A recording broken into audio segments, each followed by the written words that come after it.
All right. Welcome. Appreciate everybody hanging around. We have sound. Last week we had a little trouble connecting this to the Facebook feed, I think.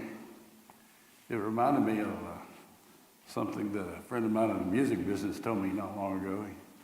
He said, I have a new friend who is a Russian sound engineer. And I said, oh yeah, really? He said, yes, and I also have a check 1, 2. Check 1, 2. Thought that was pretty clever. Speaking of clever, I have to be clever because when Greg teaches this class, he gives you all kinds of really good in-depth information that I don't have in my brain. When I teach a class, I hope to give you something to think about, to ponder, to remind yourself of. And so we have the yin and yang of Daniel with Greg and me, I guess. We're going to look at the 4th chapter this week. And 4th chapter has some interesting things to ponder. Nebuchadnezzar has a second dream. The first one was of the great statue made of different types of materials that Daniel had interpreted for him. We get to chapter 4 and he has another dream. I suppose as it is written out, sometimes you by the words you use when you're telling a story, kind of foretell the ending of it. Because I'm having trouble as I read Nebuchadnezzar's account of this dream, wondering why he wasn't able to interpret it himself, nor were his court interpreters able to, and he had to go to Daniel to have it interpreted. It seems pretty obvious. Of course, we are looking at it in retrospect. And the dream, which you probably all remember, is of a great tree. I'm going to read this real quickly.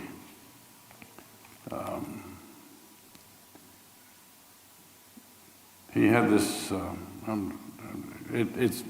it's told and then it's retold, so I'm trying to find which one I want to read.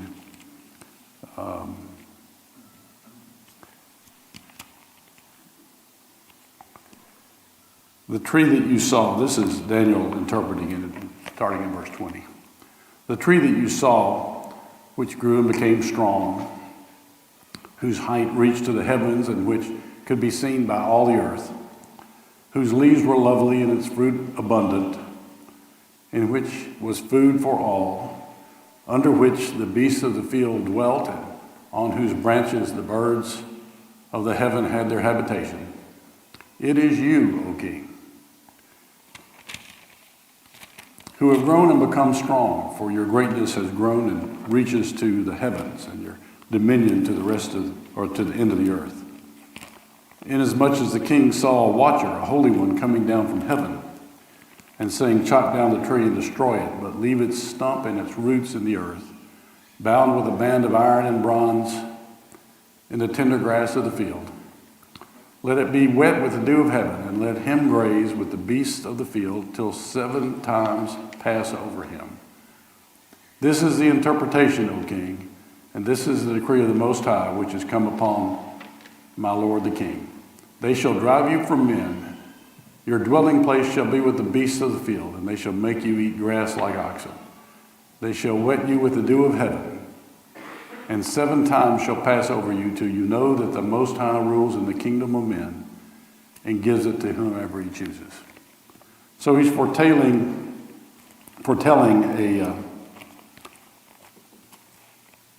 a demise, a great demise for Nebuchadnezzar. Now the interesting thing that we begin reading in verse 29 is at the end of 12 months, he was walking around the royal palace in Babylon. So I don't know what was going through his mind for a year. But here he has this dream. He completely trust Daniel to be the interpreter of it. Daniel, I think one of the verses I left out was, I don't want you to get angry when I tell you this. And then he tells him what's going to happen. And so here he is a year later, and he's walking about the royal palace of Babylon. Now, if you'll remember your school days, I think they have a new 7 wonders of the world, or a new list of 12 wonders of the world or whatever, but the Hanging Gardens of Babylon was always one of the wonders of the world. Apparently this was an incredible city and an incredible castle and dwelling place. And he's walking around the royal palace, and he spoke and said, "Is not this great Babylon that I have built for a royal dwelling by my mighty power and for the honor of my majesty?" While the word was still in the king's mouth, a voice fell from heaven. "King Nebuchadnezzar, to you it is spoken, the kingdom has departed from you." Well, this brings about some interesting things to ponder. And the first thing that comes to my mind is we strive to do things in our lives well and the right way, to work hard. We hold these up as good traits, and they are. And such good traits will often lead us to great success. And indeed, Nebuchadnezzar did build his kingdom by being powerful and probably subduing other kingdoms. And may have even done it by creating a good work environment for his workers, or perhaps by getting enough slaves together that they did the work. Probably more of that. But isn't it one of the great dilemmas in life that the great temptation of wealth and of success is to then say, "Look what I've done," and to leave God out of it. And, you know, the things that come with success, the fame, the power, the wealth, these things allow for us to develop some pretty bad habits. Not only to be proud of our success, but to feel like we deserve it. I've gotten this because I worked hard and I deserve this. That can lead, very often does lead, to I can have things my way. And there's some real fine lines that we start to cross over. You know, if we donate heavily to a cause, we have a real temptation to think we now get to tell that cause how it ought to be carried out. I had a great moment with one of the fundraisers at Harding University. His daughter and Elizabeth were good friends and roommates later. And we would go every spring for spring singing because Elizabeth participated. And then we would go every fall for, there would be another big alumni event. And at both times there were golf scrambles I got to play in, so that's one of the reasons I really wanted to go. But at one of those occasions, I guess the one in the fall, there'd be a big President's Council meeting and dinner the night before the golf fun the next day. And Ted and I were riding out to play golf, and he said, "Did you go to the dinner last night?" And I said, "You know, I make that contribution every year, but I haven't been to a single one of those meetings." I laughed. I said, "I noticed they have little sessions they break into about academics or sports or different, whatever you want to be involved in or have a voice in." I said, I've never believed that giving that little bit of money I give every year really gives me a voice. and how the sports are going to be handled here at Harding University. And he said, yeah, you're absolutely right about that. But it's amazing. If you give a little more, then now I get to tell you how to run that football team. That's where we get. And the more you give, the more you feel like you deserve to have that. Now, some of that's proper. At some level, if you're totally funding something, you get to say that. But the dilemma I think we face is the wealthier we are, the more power we feel like we have. And I guess from the other side of that coin, I would tell people, relax when you see that happening, because that ain't going to go away. That is the way things work a lot of times, and don't be angry about it either. But I think the ultimate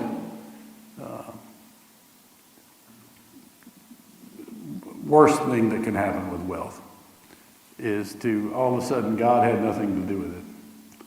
God's not in your life. God didn't bless you.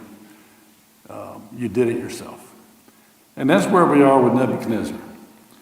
And here, a year after he had been very explicitly told by Daniel what was going to happen, and here he is saying, look how great I am, look what I've built. And God humbled him. So this chapter is clearly about God humbling us.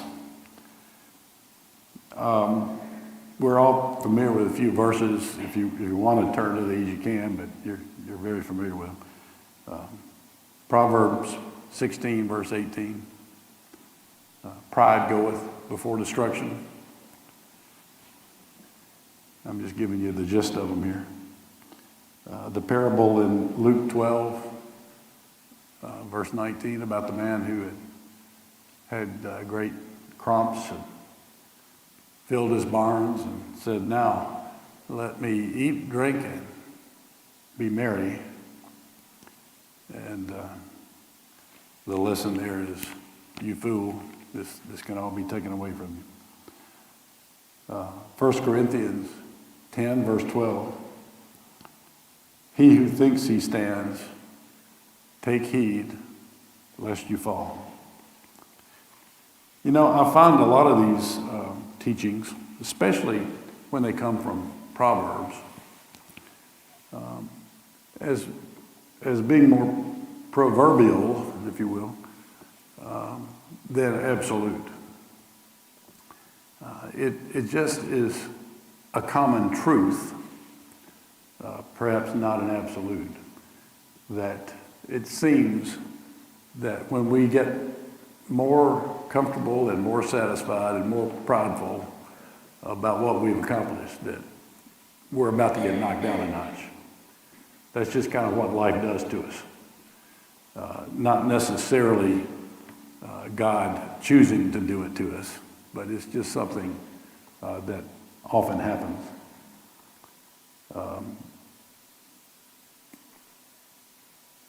And that brings me, I think, to one of the things to ponder, and that is the extent to which our humbling experiences in life, does God make all of them happen? I think not. I think life just brings us humbling experiences. So I don't think God makes all of them happen. I think he made this happen to Nebuchadnezzar, as an example. Might he make some very specific things happen in order to humble us? Yes, I think that he can do that, and he does do that. But I think the greatest thing we can take with us today is God interested in us responding to being humbled, or how we respond to being humbled. And that's something that we can control. That's something we can learn Bible principles and godly principles and relate them to how we act when we are humbled. I think I learned a long time ago. I think it is a mature trait, so I probably didn't learn it in high school or college or until years after. But I think I learned when someone says something critical to me about how I've handled something or done something, you didn't do a very good job of this, or this needs to be done a different way, or to say to myself as a first response, maybe they're right. Maybe I didn't do a good job of that. Maybe it could have been done better. That is a mature and I think more godly way to deal with humbling experiences than to be defensive or to lash back. You know, I think probably the most common response to you didn't do a very good job of something is, well, you didn't do a very good job of what you did either. Isn't it better to say, man, maybe I need to improve? Now, I'm going to give you a sports example. Tommy and I are probably the two worst people in the world about that. That and rock and roll lyrics.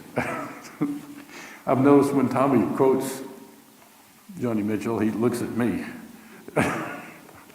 almost immediately. David Duvall is a player for the Atlanta Braves. I imagine we got some Braves fans in here like me. And he had a couple of great years with the Cincinnati Reds. Was an all-star, I think a Gold Glove winner at first base. Hit a lot of home runs. Sort of had a poor end of the season about 3 years ago, and they decided to trade him to the Braves. He was almost kind of a throw-in. You know, he didn't get traded like you would if you were an all-star. When the Braves got him, he was still struggling in spring training, and last year they put him in AAA, and he hit 30 home runs in AAA. When they finally decided, well, let's bring him back up. Maybe he's worked out this problem. When he got up here, he had, I don't know, 10 home runs in his first 20 games or something. This year, he's, I think, tied for the lead in home runs, or one short of it, in the National League. And they were talking about him just on last night's game, about how he responded to being sent back to AAA.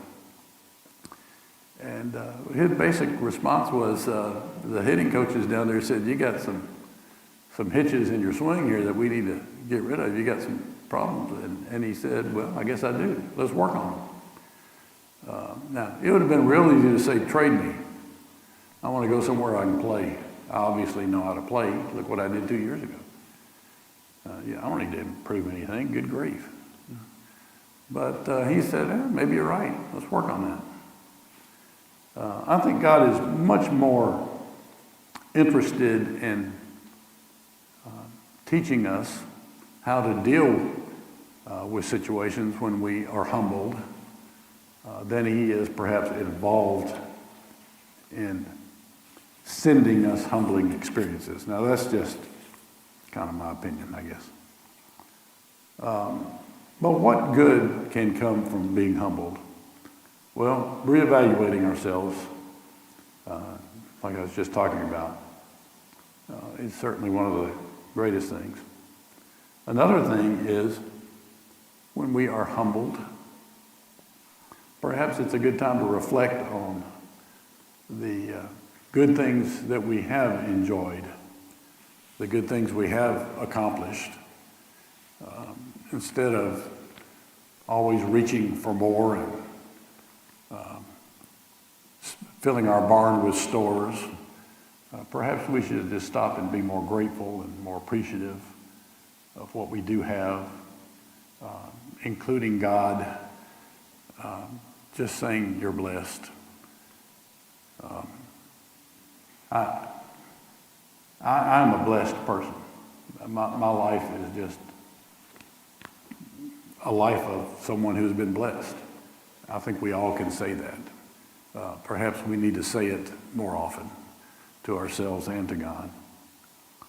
But here's the greatest good that can come from being humbled. The greatest need to occasionally be humbled. Christ humbled himself. He was at the right hand of God.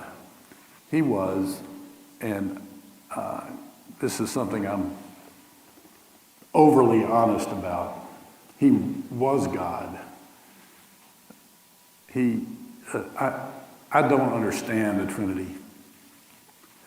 I'm not going to pretend to be able to explain it to anyone or to understand it. We read in John that in the beginning was the Word, and the Word was with God, and the Word was God. I don't know what that means. I can't sort that out. But to give that up and to become human flesh, and we think about the blessings of life, but stop and think a minute about how my back hurts every day and how my knees creak and the hardships of life and just how tired you get when you put in a day's work and just what it's like to be human, the sicknesses that we have to avoid and have to endure, the sorrows that we have because we're living but we're also dying beings. There's a lot of sadness. Jesus became human, flesh, and gave up being spiritual, heavenly God. He humbled himself for our good. Perhaps when we are humbled, it will help us to hold him up as an example and say, well, I haven't been humbled like that. Or at least say, maybe I should appreciate what Jesus did a little more than I have appreciated it lately. We have not dealt with humility anything like approaching what Jesus chose to do. I can take some comments. It's a little more difficult when I'm up here, and I have promised that if you ask a question, I'll repeat it. So if you're listening online, you can know what the question was. But anybody got a comment or something to add to what we're saying here? I really like that better than lecturing. People out there got better things to say than I do. Come on, somebody. No takers? Okay. That made me finish early. Nobody's complaining about that either. Here's the last thing that I want us to ponder about this chapter. By the way, the rest of the story is that, well, let's read a little bit of it here. That very hour the word was fulfilled. I'm reading in verse 33 concerning Nebuchadnezzar. He was driven from men, ate grass like oxen. His body was wet with the dew of heavens, till his hair had grown like eagle's feathers, and his nails like bird claws. And at the end of the time, I, Nebuchadnezzar, lifted my eyes to heaven, and my understanding returned to me. And I blessed the Most High, and praised and honored him who lives forever. And we'll read in a minute what he wrote that he said concerning God. Every commentary I've read said this 7 times or 7 seasons was 70 years. So here's a man who endured some sort of insanity. One commentary tried to go into some very specific psychiatric explanation about people who actually think they're cows. I think we're going a little far with that. I think he was just overtaken with insanity. 7 years? Boy, that would make a point. I've never been humbled over anything for 7 years. I got over it before that. eating grass and growing his nails long, and wow. And I tried to imagine his the higher ups in Babylon saying, "Well, he's gone crazy. Get rid of him. Put him outside the city." And then at some point, what happened? Did their society collapse for those 7 years, or was somebody trying to run it and doing a poor job? And all of a sudden, when he comes to his senses, they're like, "Yeah, come on back. We need you." But he was restored. First, let's read what he said, verse 34, about Jehovah. "For his dominion is an everlasting dominion. His kingdom is from generation to generation. And all the inhabitants of the earth are reputed as nothing. He does according to his will in the army of heaven and among the inhabitants of the earth. No one can restrain his hand or say to him, 'What have you done?'" That's a pretty good summary of the sovereignty of God. He does according to his will in the army of heaven and among the inhabitants of earth. And no one gets to say, "Why did you do this, God?" A lesson we probably need to remember more often. I understand when people are in great sorrow, their faith being shaken and saying, "God, why do you allow these things to happen?" or "Why did this happen?" I totally understand that. And yet, ultimately, no one gets to tell God how the earth's going to happen, how life on earth's going to happen, how our lives are going to happen. So Nebuchadnezzar, it says in verse 36, "At the same time my reason returned to me, and for the glory of my kingdom my honor and splendor returned to me. My counselors and nobles resorted to me. I was restored to my kingdom, and excellent majesty was added to me. Now I, Nebuchadnezzar, praise and extol and honor the King of heaven. All of these works are truth, and his way, all of whose works are truth, and his ways justice. And those who walk in pride, he's able to abase."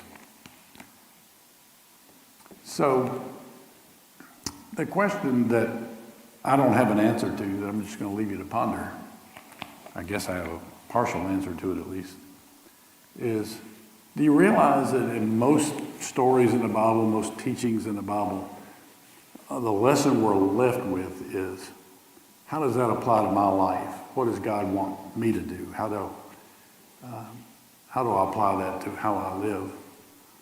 Or how did God deal with his people, whether it be the children of Israel or Abraham before he begat that nation, or with Christians? What does he expect of us? How does he deal with us? Do you realize that this is a story of how God dealt with a pagan king? Nebuchadnezzar was not one of his people. And this is a great story of God intervening in the rule of a pagan kingdom with a pagan king. So I guess the first thing I would leave you with is God just the God of Christians?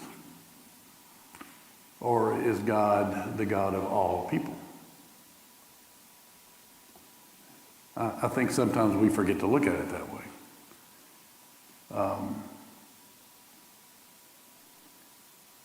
In what way does God deal with the rulers, not only of our nation, but other nations? To what extent does he have a hand in placing them there? Have you ever prayed for Vladimir Putin to do a good job with what he does? Have you ever prayed for Kim Jong-un I remember one time, the day after an election, asking our Wednesday night men's study group, this election didn't go the way the majority of the people in this room wanted it to go. Did God fail us?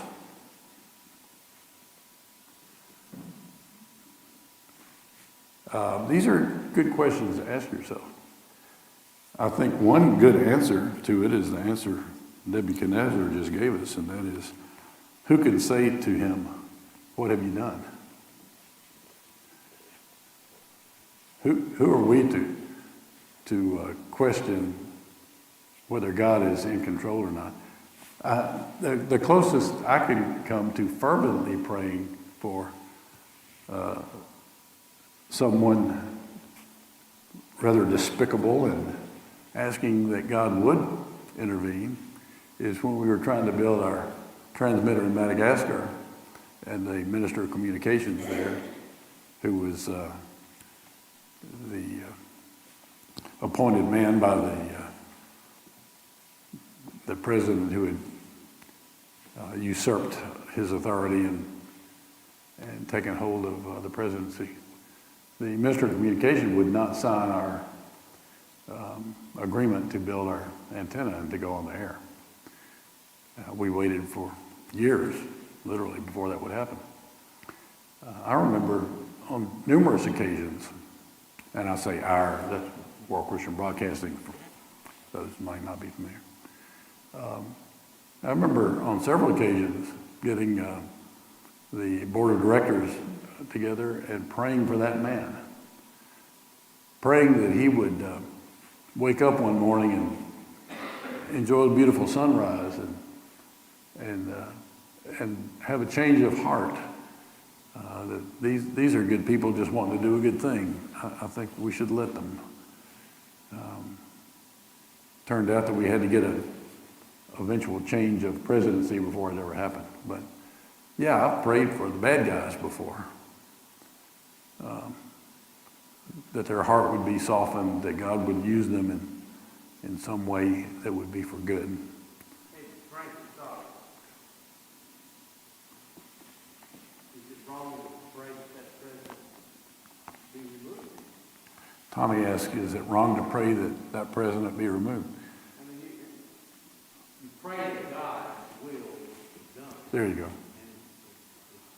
if God will change the man, or God will to replace the man, you just want God's will to be. Yeah, Tommy, for those who didn't hear it, said, well, if as long as you're praying that God will have his will be done, that's often we don't know what to pray for.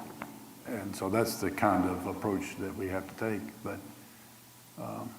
I think so often we think God only deals with us and he has no influence in the rest of the world. That he's not in control of everything. And of course I have to balance that with, I don't think God manipulates every action of every being every day. I think God allows a lot of things to transpire too. So there we are. So yeah, summary thoughts, and then I'm going to be through. Pride goes before a fall. That's just a really good rule of thumb. It just seems to happen. So guard against being prideful and thinking, boy, have I made it. Boy, have I got all of my ducks in a row, and look at how successful I've been. You may be in line to be taken down a notch. God may actually see the need to humble us and be involved in humbling us. The most important thing there is how we deal with that. Life isn't so much about what happens to us, it's about how we deal with what happens to us.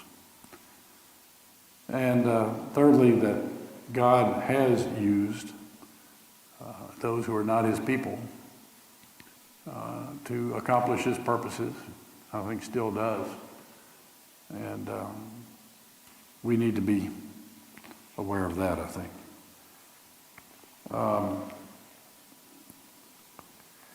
Verse 17, I want to leave you with, of the chapter.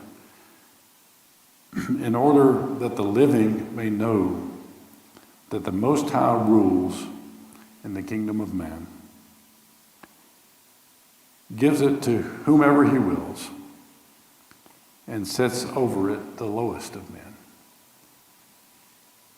So let not he who is on top think he will always stay there, and that he got there all by himself, or that anything in life is permanent.